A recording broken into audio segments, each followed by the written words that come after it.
John Wall versus the Wizards without John Wall. Yes, they're 10-4.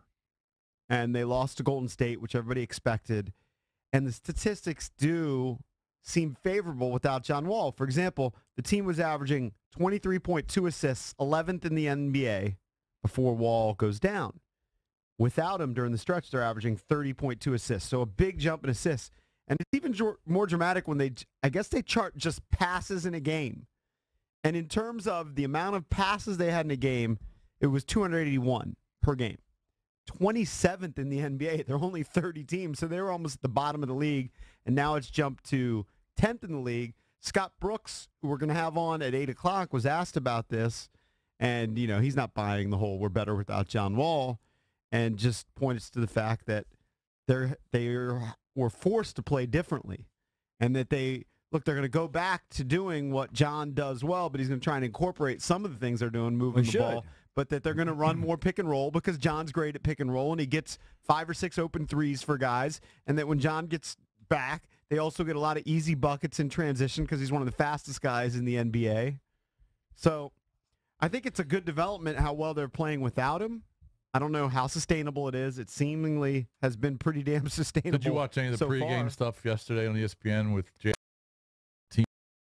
I watched the pregame on ESPN when I'm pregame on NBC Sports Washington. Obviously, I wasn't watching you. You should have watched it. DJ Easy Street was in studio. I saw him. I watched some of the halftime. I saw some of the halftime with Jalen. With the pregame, Jalen Rose was going at it, all in fun, but going at it with Paul Pierce. Paul Pierce and McGrady were in L.A. There was a split screen, and Rose was in Bristol, but they were going at it about the whole John Wall thing. First of all, they started talking about Otto, and then they started talking about John Wall. And Pierce and McGrady were kind of anti-Wall, and Rose was pro-Wall. Pierce took the anti-Wall stance. Well, not anti-Wall. They just want him to start the offense a little bit earlier, like 2-3 seconds earlier. All right. And Rose, of course, is pro-Wall and saying, they're a much better team, yada, yada, yada. So it was interesting back and forth between Pierce and McGrady and Jalen Rose. I wish you could find. You can't find that audio, can you? That'd be hard to find. I can try. See if you can find that, because that'd be interesting to come from, Pierce, who played here. Here's what Scott Brooks said. He says, we don't want Wall to change. Tomas has played better because he's gotten more confident. When John comes back, he isn't going to play those minutes, but the 15 to 20 minutes is going to be better because he now knows he can do the things he's been able to do with John out. But John is elite. We don't want to take his pick and roll game away. We don't want to take his speed coast to coast away. We want to make sure he understands we want that and we need that. Of course. But the other guys are still going to have to continue to play well and continue to grow as well. Well, I think it's also on the other guys to continue moving. Don't just stand there and watch. Get open, make the extra pass still. Well, look at Otto playing well in the last month, averaging 19 points a game. Now, maybe that's going to come down a little bit when John returns, because there were earlier this season when John and Brad were putting up 20, 25, 30 points that he was almost transparent. Like, he didn't even notice what Otto was doing. If Beal and Wall are putting up a combined 60 or 65 points, it's harder for Otto to get his shots. I mean, that's just the natural order. Yeah, my point is he has to be somewhat aggressive. Look for your shot. Right now, he's looking for his shot at times. He's looking for a shot last year. A little bit more at times this season. He took 17 last night, but when John comes back, maybe that dips to 13. But you're right. I mean, he should be able to still get into easily the double digits in shot attempts.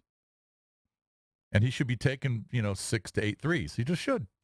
But like last night, I think is a great example where if John is there, they can't sag offside to, the way they do on defense. Like, they were doubling Beal all over the place. If John's there, you can't do that. Not only that, but this is what Golden State did. And a lot of teams can do it, but Golden State threw a lot of different defenders at him.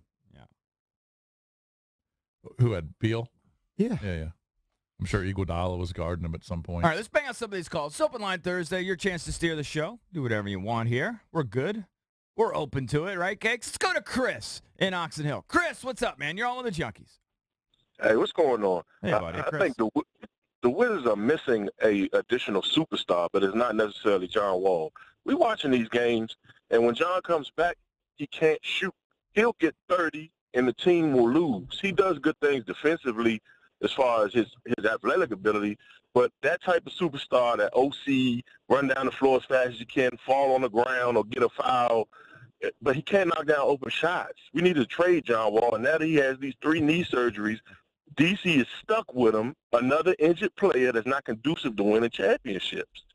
I mean, granted, we're not better without his talent, but he's not the right talent that they need for that team. I mean, that's your opinion. I'm fine with being stuck with a superstar. It's okay. I can live with that. It's going to be hard to trade a contract where he's going to be making mid 40s in a couple years. Right. Something like that. I think he's basically untradeable. But beyond that, it's just so silly. I believe they're still behind last year's pace. In terms of you know wins? what I mean? Yeah. Yeah. So, I mean, what are we talking about here? With John Wall, they were a better team last year than even with this surge. Like, what? I don't even get it. It's very close, though. I think they're on pace for 48 wins. It's not like they're